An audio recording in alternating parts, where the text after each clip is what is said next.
ሄሎ ማን ቤት ኪራይ ባለቤት አልነገረችም? ቤት ኪራይ አንድ ወር ሳትከፍል ሁለተኛ ወር መጥቶብሃል። እየሞከርኩኝ ነው ትላለህ እንዴ? አትሰማም እንዴ? እየሞከርኩኝ ነው።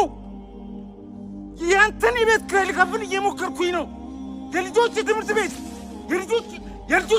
ልከፍል እየሞከርኩኝ ነው።